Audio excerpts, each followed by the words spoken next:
Subscribe for more historical analysis.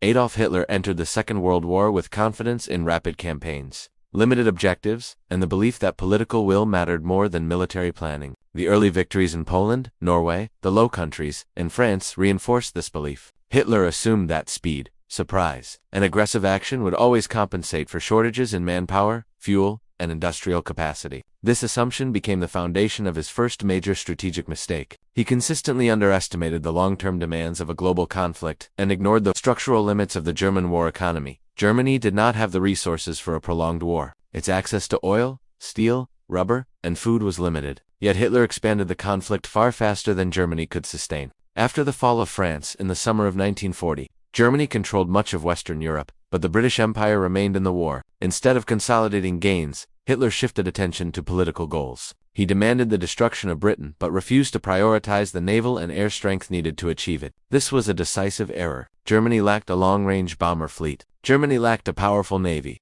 Germany lacked the ability to isolate the British Isles. Despite these limits, Hitler insisted that Britain would collapse through pressure alone. His next mistake was the direction of the air campaign. During the Battle of Britain, German forces initially targeted airfields, radar sites, and production centers. These strikes caused significant damage to the Royal Air Force. However, Hitler ordered a shift toward bombing cities after British attacks on Berlin. This decision allowed the Royal Air Force to recover critical airfields, rebuild strength, and stabilize its defensive network. The failure to maintain pressure on Britain's air infrastructure ensured that Germany would never gain air superiority. Without air superiority, an invasion of Britain became impossible. Without the ability to invade, the war became longer and more complex than Hitler had planned. In late 1940, Hitler made a strategic move that would shape the rest of the conflict. He turned toward the Soviet Union. This decision was rooted in ideology, not military necessity. Hitler believed that defeating the Soviet Union would create living space, deliver resources, and secure German dominance. Yet Germany was not prepared for a campaign of continental scale. Logistics were inadequate. Rail networks in the east were incompatible with German systems. Motorized units lacked spare parts.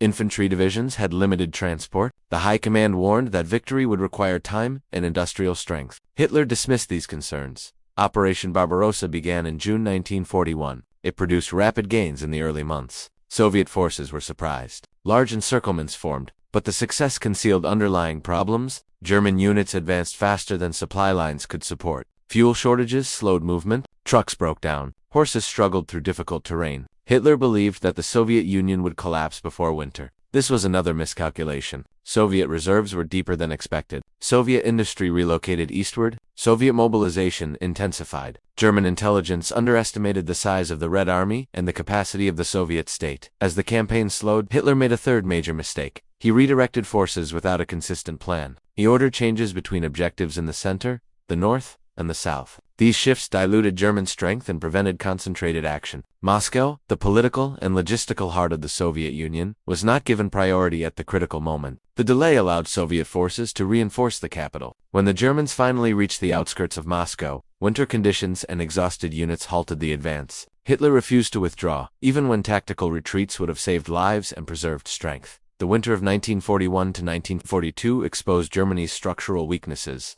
Supply shortages grew severe. Equipment failed in freezing temperatures. Units held positions without proper clothing or shelter. Hitler insisted that no territory be abandoned. His order to stand fast prevented flexible defense and caused heavy losses. Generals argued for tactical maneuver. Hitler rejected their recommendation. This pattern became permanent. Strategic decisions were centralized under Hitler, and professional military advice was frequently ignored. By the start of 1942. Germany was still deep inside Soviet territory. But the strategic situation had changed. The United States had entered the war. Britain had regained strength. The Soviet Union had stabilized. Germany now faced a multi-front conflict that exceeded its economic capacity. Yet Hitler continued to operate as if victory were still within reach, through bold action rather than sustained planning. This mindset shaped the next phase of strategic mistakes, which would ultimately push Germany toward collapse. The setbacks of the winter campaign did not push Hitler toward caution. Instead, he entered 1942 with the belief that a single, decisive offensive in the Soviet Union could reverse the situation. This belief formed the basis of his next major strategic blunder. Rather than concentrating his remaining strength on one critical objective, Hitler chose to divide his forces. He wanted the oil fields of the Caucasus, the industrial centers along the Volga, and the symbolic victory that would come from capturing major Soviet cities. Attempting to achieve all of these goals at once weakened every part of the German plan. The Soviet Union had endured immense losses, but it retained large reserves and the ability to mobilize new units. Its factories in the east continued to produce tanks, artillery, aircraft, and ammunition. Meanwhile, Germany's supplies of fuel and equipment were shrinking. The German high command warned that splitting the offensive would overstretch logistics. Hitler ignored these warnings. He reorganized the Army Group South into two separate groups, assigning one toward the Caucasus and the other toward the city of Stalingrad. This division created a long, vulnerable front. German units advanced deep into southern Russia, but their supply lines could not support the rate of movement. Fuel shortages returned. Transport columns were overloaded. Equipment losses increased. Even so, Hitler believed that success was close. He turned more attention to Stalingrad, treating the city as a personal and psychological objective. The fight for Stalingrad consumed infantry divisions, armor units, and air support that were needed elsewhere. Street fighting drained German strength, and the Soviet defense held firm through constant reinforcement. The next major mistake came when the Soviets launched a large counteroffensive in late 1942. German intelligence had underestimated Soviet strength west of the Volga. When Soviet forces struck the flanks of the German Sixth Army, the encirclement formed rapidly. Generals requested permission to break out. Hitler refused. He insisted that the Sixth Army hold the city and promised that supplies would arrive by air. The Luftwaffe did not have the capacity to deliver the required amounts of fuel, ammunition, and food. The army trapped in Stalingrad faced starvation, cold, and constant Soviet pressure. The loss of the Sixth Army in early 1943 was more than a military defeat. It destroyed the myth of German invincibility. It weakened Germany's ability to conduct large operations. It encouraged Soviet commanders, who now understood that Germany could be pushed back. Yet Hitler interpreted the disaster as a temporary setback. He blamed generals, replaced commanders, and insisted that further offensive action would restore German momentum. Another strategic blunder emerged from Hitler's refusal to adopt a defensive strategy. After Stalingrad, the Soviet Union held the initiative across much of the Eastern Front. A defensive posture would have allowed Germany to shorten its lines, conserve manpower, and force the Soviets to attack prepared positions. Instead, Hitler demanded another major offensive. The target became the Kursk salient, a large Soviet-held area projecting into German lines. Planning for the operation took months. During this time, the Soviets fortified the region with minefields, trenches, anti-tank positions, and reserve forces. Operation Citadel began in July 1943. German armored units made initial progress, but the defenses were too strong. Soviet counterattacks, combined with the arrival of strategic reserves, halted the offensive. Hitler canceled the operation before it reached its objectives. The failure at Kursk marked the end of large German offensives on the Eastern Front. From that point forward, Germany fought a defensive war. But Hitler continued to issue orders as if offensive action were still possible. His strategic control became increasingly rigid. He refused to allow withdrawals, even when positions had no tactical value. This led to the loss of entire units trapped by Soviet breakthroughs. Hitler distrusted his generals, dismissed their recommendations, and placed political loyalty above military competence. The Eastern Front consumed men and equipment faster than Germany could replace them. Yet Hitler continued to reinforce positions that could not be held. Meanwhile, the war expanded into other regions. In North Africa, German forces under Erwin Rommel achieved early successes but lacked the supplies needed for a long campaign. Hitler refused to allocate significant resources to the African theater. As a result, Axis forces were outnumbered, outsupplied, and eventually forced to surrender. The loss of North Africa allowed Allied forces to invade Italy, creating another front that Germany had to defend. By late 1943, the consequences of Hitler's strategic decisions were clear. Germany faced the Soviet Union in the east, the British Empire and the United States in the Mediterranean, and increasing pressure from Allied bombers over the Reich. Despite this, Hitler continued to insist on total control of military planning. His decisions were shaped by ideology, personal confidence, and a refusal to accept the changing reality of the war. This combination of factors set the stage for Germany's rapid decline in the final 2 years of the conflict. By early 1940, Germany faced a strategic environment fundamentally different from the one Hitler had imagined at the start of the war. The Soviet Union had regained the initiative. Allied forces were advancing in Italy. The Royal Air Force and the United States Army Air Forces were striking German industry day and night. Despite these realities, Hitler continued to issue orders based on political goals rather than military logic. This approach led to one of his most damaging mistakes: the refusal to reform the German war economy until it was too late. Germany had entered the war without a fully mobilized industrial base. Hitler believed that production would remain stable if the war ended quickly. He resisted mobilizing women, restructuring industry, or shifting all economic sectors to military production. By the time Germany embraced full mobilization under Albert Speer, the Allies already outproduced the Reich in aircraft, tanks, artillery, fuel, and shipping. Even with Speer's reforms, German industry never caught up. The time lost during the early years of the war could not be recovered. Hitler also misjudged the importance of technology. German engineers produced advanced designs, but many were rushed, unreliable, or introduced too late to change the course of the war. Jet aircraft, heavy tanks, and advanced submarines could not compensate for the overwhelming numerical superiority of the Allies. Hitler frequently interfered with technical programs, demanding unrealistic weapons or shifting priorities without regard for production capacity. This disrupted planning, wasted resources, and delayed deployment of effective equipment.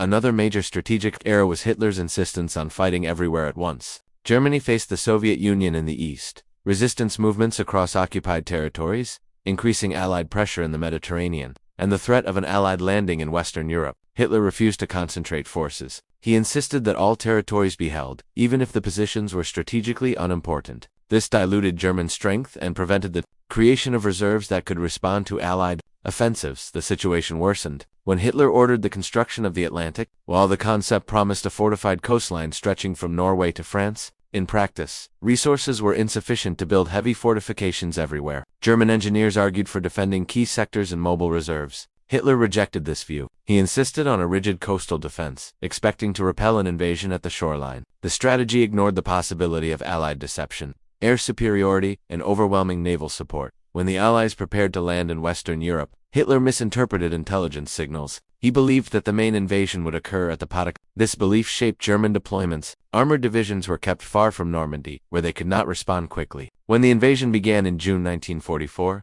German units were ordered to hold positions. Even when movement could have changed the outcome, delays in reinforcing the beachhead allowed the Allies to build strength and secure their foothold. Hitler's command style during this period highlighted another major flaw. He centralized authority to an extreme degree. He issued detailed orders from headquarters, controlling movements of divisions, regiments, and even battalions. This prevented local commanders from adapting to rapidly changing battlefield conditions. German officers were often forced to defend positions long after they had lost tactical value. Mobile defense, which had been effective earlier in the war, became impossible under Hitler's rigid directives. Meanwhile, the air war over Germany reached its peak. The Allies targeted fuel plants, rail networks, factories, and ports. German production depended heavily on synthetic fuel. When Allied bombers struck these facilities, the effect was immediate. Aircraft sat unused due to fuel shortages. Armored units could not maneuver. Transport convoys stalled. Hitler failed to recognize the long-term impact of strategic bombing until the damage was irreversible. He continued to divert resources to short-term offensives while German infrastructure disintegrated. By the end of 1944, the combined weight of Allied production, Soviet offensives, and internal shortages had placed Germany in a defensive posture across all fronts. Yet Hitler refused to accept the strategic reality. He believed that a single major counterstrike could break Allied morale. This belief led to his next catastrophic decision, which would push Germany even deeper into collapse. The Ardennes offensive. It was a final attempt to reverse the course of the war. Based on political hope rather than military capacity, the Ardennes offensive of December 1944, known as the Battle of the Bulge, became one of Hitler's final and most costly strategic blunders. He believed that a sudden attack through the forests of the Ardennes would split the British and American armies, recapture Antwerp, and force the Western Allies into negotiations. The plan ignored the condition of German forces, the shortages in fuel, the strength of Allied air power, and the overwhelming industrial advantage of the United States. Even if the attack had achieved its first objectives, Germany lacked the resources to exploit any breakthrough. German units entered the offensive with limited fuel reserves. Many armored divisions carried only a fraction of the fuel needed for extended operations. Hitler expected his forces to seize Allied supplies along the way. This assumption made the entire plan dependent on capturing specific fuel depots. When these depots were destroyed or evacuated, the offensive stalled. Heavy snow initially grounded Allied aircraft, allowing some early German gains. But once the weather cleared, Allied air superiority returned, striking columns, blocking roads, and severing communication routes. The offensive collapsed within weeks. The failure of the Ardennes offensive consumed Germany's last mobile reserves. Armored divisions that could have been used for defensive operations were destroyed or severely weakened. The offensive left Germany unable to respond effectively to the Soviet preparations for a major winter assault. Hitler refused to redeploy units from the west to the east, insisting that the Ardennes attack still held political value. This refusal became another strategic mistake. When the Soviet Union launched its January 1945 offensive, German lines collapsed across a vast front. As Soviet forces advanced toward the Oder River, Hitler continued to issue rigid orders. He demanded that cities be held at all costs. He refused to authorize withdrawals that could save troops. Entire German formations were surrounded and destroyed because they were forbidden to maneuver. The loss of these units accelerated the collapse of the Eastern Front. Hitler blamed his generals and dismissed commanders who presented realistic assessments. His isolation deepened. He relied on unrealistic expectations and believed that new weapons or sudden shifts in the political landscape would save Germany. The situation in the West deteriorated as well. Allied forces crossed the Rhine in early 1945, supported by overwhelming air and artillery power. German defenses lacked depth, mobility, and supply. Hitler ordered counterattacks that had no chance of success. Many units fought without adequate ammunition or fuel. The German war economy, already strained by years of bombing, could no longer sustain operations. Transportation networks broke down. Factories lacked materials. Repair facilities were destroyed. Even with total mobilization, production could not match the pace of Allied destruction. Another significant mistake was Hitler's continued interference in technical programs during the final year of the war. German engineers developed advanced weapons, including jet aircraft and ballistic missiles, but Hitler's shifting priorities delayed mass production. He demanded heavy tanks that were too complex, consumed too much fuel, and required resources that Germany no longer possessed. Light and medium tanks, which could have been produced in greater numbers, were neglected. Hitler placed symbolic value above operational reality. As the Allies closed in on Germany, Hitler rejected diplomatic options. He believed that the coalition between the United States, Britain, and the Soviet Union would collapse under political pressure. This belief had no basis in intelligence or military reports. It reflected his ideological assumptions. He refused to recognize that the Allies had coordinated long-term plans for ending the war and occupying Germany. By rejecting negotiation and refusing strategic withdrawal, Hitler ensured that Germany would suffer complete defeat rather than a managed surrender. By April 1945, Soviet forces encircled Berlin. Hitler remained in the city, directing imaginary armies and issuing orders that could not be executed. His remaining commanders struggled to maintain any organized defense. Food, ammunition, and fuel were almost gone. Civilian casualties mounted. The collapse of German resistance became inevitable. The Third Reich disintegrated as Allied forces advanced from all directions. Hitler continued to deny reality until the final days of the war. The fall of Berlin marked the end of Hitler's strategic decisions. His final acts reflected the same errors that had shaped his leadership: refusal to accept changing conditions, disregard for logistics, belief in political will over military facts, and absolute rejection of professional advice. Germany surrendered in early May 19. The war ended with Europe devastated, millions dead, and the German state destroyed. Hitler's strategic blunders were central to this outcome. His decisions accelerated defeat, expanded destruction, and ensured that Germany could not recover or stabilize until long after the conflict had ended. After the collapse of the Eastern Front and the failure of the Ardennes offensive, Germany entered the final months of the war in a state of irreversible decline. Yet Hitler refused to reconsider the strategic assumptions that had guided his decisions from the beginning. One of his most damaging mistakes during this period was the continued belief that political factors could overturn military reality. He assumed that divisions among the Allies would emerge, that new weapons could shift the balance, or that a change in leadership among the enemy powers would alter their determination. None of these expectations had any basis in intelligence reports or operational assessments. Hitler's failure to understand the coordination among the Allies became increasingly evident. The United States, Britain, and the Soviet Union conducted conferences, established joint operational goals, and agreed on occupation policies for post-war Germany. Despite receiving intelligence about Allied unity, Hitler insisted that conflicting interests would eventually tear them apart. He believed that the Western Allies would hesitate to support Soviet advances. This belief influenced his decision-making and prevented him from preparing defensive lines in the East or West with any coherent strategy. Another critical mistake was Hitler's refusal to centralize Germany's remaining resources in a meaningful way. The German war economy was collapsing under the weight of strategic bombing. Fuel production had dropped drastically. Railways and bridges were destroyed. Factories operated with limited electricity. Despite this, Hitler continued to demand that multiple fronts be defended simultaneously. He insisted on allocating resources to symbolic projects that had little operational value. This prevented Germany from concentrating what little strength it still possessed. In the final months, Hitler issued orders that reflected a complete break from military logic. He demanded counterattacks from divisions that existed only on paper. He ordered defensive positions to be held long after they had been surrounded. He refused to authorize withdrawals that could save experienced soldiers. His directives were based on personal insistence rather than strategic calculation. As a result, entire corps were destroyed in situations where orderly retreats could have preserved manpower. Hitler's distrust of his generals reached extreme levels. He dismissed officers who presented realistic assessments. He accused commanders of lacking willpower rather than acknowledging material shortages. He replaced experienced leaders with those who offered unconditional loyalty. This decision further weakened the German command structure. Many officers lacked the experience to manage large formations under pressure. Coordination across fronts suffered, communication networks broke down. The lack of competent leadership accelerated Germany's defeat, as the Red Army advanced from the east.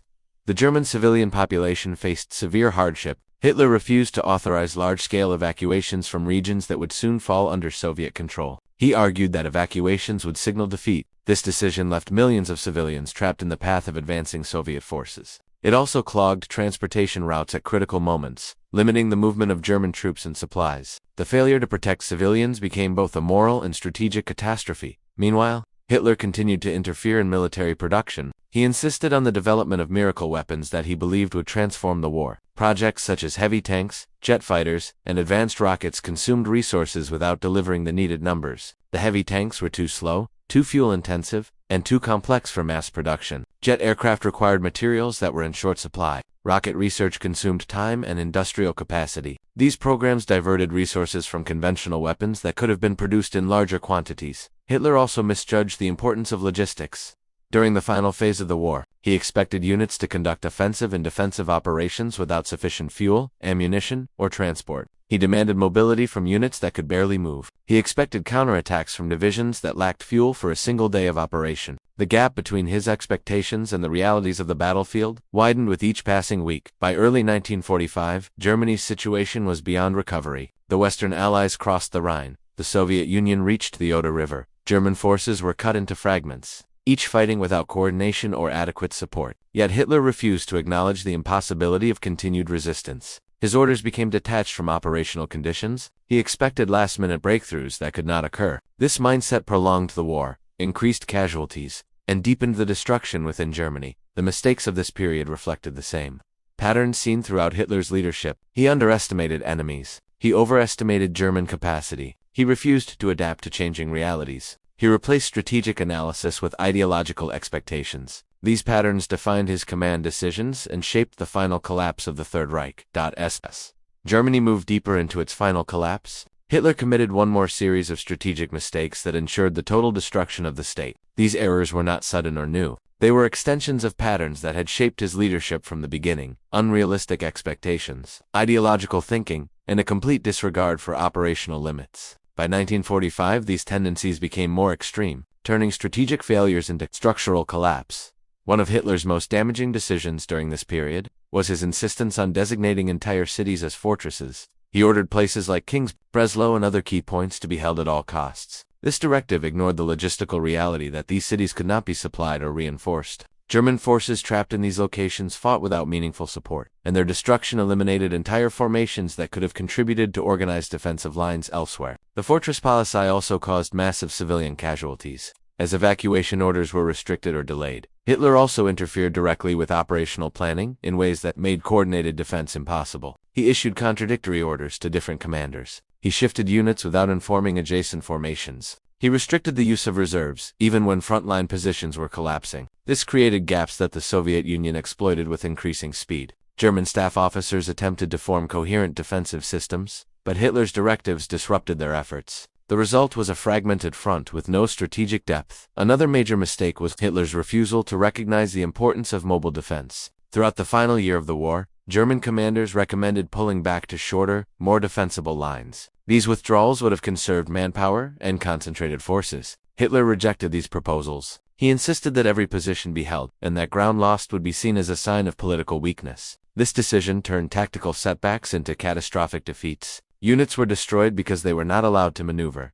Hitler's mismanagement of alliances also played a significant role in Germany's collapse. Relations with Italy deteriorated after Mussolini's removal in 1940. Hitler distrusted the leadership in Hungary and Romania, even though these states provided essential oil and raw materials. He responded with political pressure and military occupation rather than cooperation. These actions weakened Germany's position and contributed to the loss of strategic resources. As the war progressed, Germany's isolation deepened. Hitler also failed to understand the scale of Allied intelligence capabilities. By 1944 and 1945, the Allies were reading many German communications, tracking troop movements, and analyzing industrial weaknesses. Hitler dismissed warnings that the Allies had access to German operational plans. He believed that German encryption remained secure. This mistake allowed the Allies to anticipate movements, disrupt logistics, and strike key targets with precision. The final months of the war revealed another of Hitler's long-standing strategic weaknesses: an obsession with offensive action. Even when defense was required, he demanded counterattacks from units that lacked fuel, ammunition, or manpower. He expected broken formations to achieve objectives that well-supplied armies would struggle to meet. This insistence on offensive operations accelerated losses and prevented German forces from establishing stable defensive lines. Each failed attack weakened Germany further. Hitler also mismanaged the allocation of Germany's remaining industrial and human resources. He rejected proposals to shift remaining strength to the Eastern Front, despite the fact that the Soviet Union posed the most immediate threat, insisted on maintaining large garrisons in Western Europe, Scandinavia, and the Balkans long after these positions had lost strategic value. Troops stationed in these regions could not influence the outcome of the war, but Hitler refused to redeploy them. This decision left the Eastern Front critically weak at the most decisive moment. By early 1940, he believed that new weapons such as jet aircraft would change the balance of the war. He believed that internal divisions among the Allies would emerge. He believed that sudden shifts in the political situation could alter Germany's fate. None of these expectations materialized. Meanwhile, the Soviet Union advanced through East Prussia and Silesia. The Western Allies moved across the Rhine and into the industrial heartland of Germany. Hitler's orders became disconnected from battlefield conditions. Inside Germany, the collapse of infrastructure accelerated. Transportation networks failed. Communication lines were destroyed. Fuel reserves were almost exhausted. Production of tanks, aircraft, and ammunition fell sharply. Hitler refused to reorganize the defense of the Reich based on these realities. Instead, he continued to issue directives that assumed strength Germany no longer had. His inability to recognize the consequences of material shortages turned strategic challenges into total disaster as the Allies closed in on all sides. Hitler's remaining decisions became symbolic rather than strategic. He ordered desperate counterattacks. He refused surrender. He demanded sacrifices from units that no longer existed. His final political and military choices reflected an unwillingness to accept responsibility for the collapse he had caused. Germany's defeat in 1945 was the direct result of years of miscalculation, ideological rigidity, and refusal to adapt to the demands of modern warfare. By the final weeks of the war, Hitler's strategic control had collapsed into a pattern of denial, isolation, and rigid orders detached from the realities of the battlefield. The decisions he made in this period reflected not only operational misunderstandings, but also the cumulative effect of years of mismanagement. Germany had no meaningful reserves, no industrial strength, and no logistical network capable of supporting sustained resistance. Yet Hitler continued to demand actions that were impossible to execute. One of Hitler's final major mistakes was his insistence that Berlin remain the center of German defense. He refused to relocate the government or military headquarters, even when Soviet forces were only a short distance away. This decision prevented any attempt to re-establish a coordinated command structure elsewhere. It also concentrated resources in a region that could no longer be defended.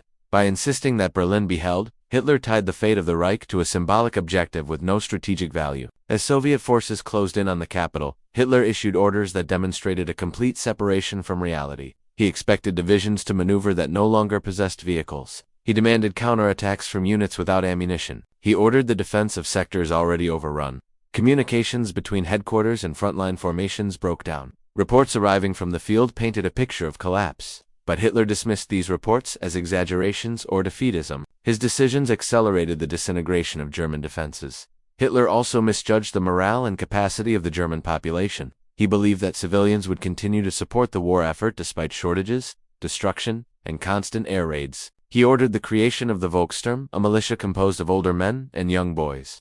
These formations lacked training, equipment, and cohesion. They were unable to resist the advancing Allied armies. The decision to mobilize the Volkssturm reflected Hitler's unwillingness to accept the limits of Germany's manpower. Another key mistake during the final phase was Hitler's refusal to authorize any form of conditional surrender. By early 1945, the outcome of the war was beyond doubt. Germany lacked the resources to prolong the conflict. Negotiated terms might have reduced civilian suffering or prevented further destruction. Hitler rejected all such possibilities. He insisted that Germany fight until the end. This decision led to unnecessary casualties and the devastation of cities already weakened by years of bombing. Inside the Forbunker, Hitler continued to believe that the Allies would fracture. He expected political tensions to emerge between the Soviet Union and the Western Allies. This expectation ignored the agreements made at earlier conferences and the consistent coordination between Allied leaders.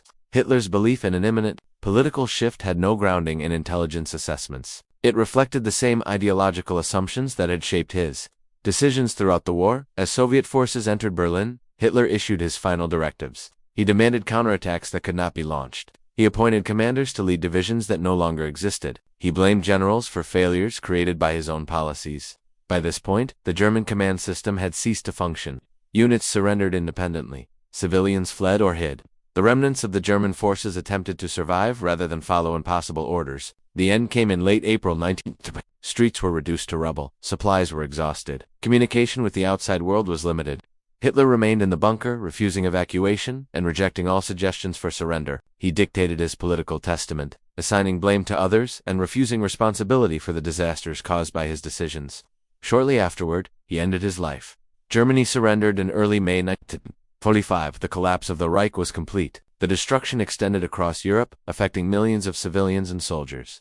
The consequences of Hitler's leadership continued long after the war ended. His strategic mistakes shaped every phase of the conflict. He underestimated enemies. He overestimated Germany's strength. He ignored logistics. He dismissed expert advice. He relied on ideology rather than analysis. The war revealed the limitations of an authoritarian command structure in modern conflict. Centralized decision-making without accountability produced repeated failures. Strategic assumptions grounded in belief rather than evidence led to catastrophic outcomes. Hitler's refusal to adapt ensured that Germany could not recover from initial setbacks. His blunders accelerated the defeat, deepened destruction, and left a legacy of devastation across Europe. Viewed in full, Hitler's mistakes formed an interconnected pattern rather than isolated errors. Each decision intensified the effect of the next. The invasion of the Soviet Union, the mismanagement of production, the refusal to conduct mobile defense, the splitting of forces, the unrealistic expectations, and the final refusal to surrender all combined to shape the outcome of the Second World War. Germany's defeat was not only the result of Allied strength but also the direct consequence of strategic choices made by Hitler himself.